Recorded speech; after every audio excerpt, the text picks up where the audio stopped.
there's millions and millions of dollars being spent on this very effort and on other efforts that are dealing with the symptoms of our inability to address the social determinants of health. So let's not get trapped into a conversation of scarcity in a room that is just overwhelmed with abundance.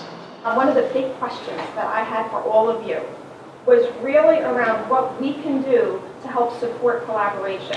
The kind of collaboration that's happened here in this room. Orange or red areas on the maps indicate hotspots of vulnerability or census tracts with greater than 20% of the population living in poverty.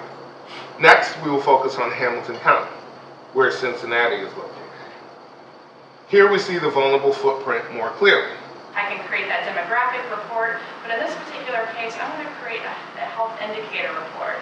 So if you start out at the broad county health indicator report that's available within the Commons, it's 114 health indicators, again, collectively landed by the great thinking from those from Kaiser to CDC to Kellogg and others.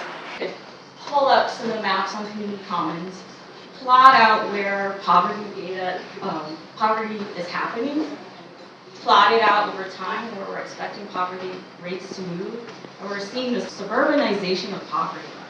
So these are the types of things we need to be thinking about, we need to be getting the data on, we need to be mapping and having these conversations.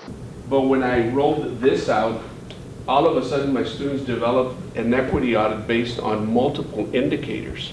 And they included certainly the academic performance, but then it was issues of transportation, economics, access to foods, health insurance, language. So let's think about it in that way today. The terrific abundance, the rare confluence of agency that is represented in this room. I think that might be the basis for a great conversation.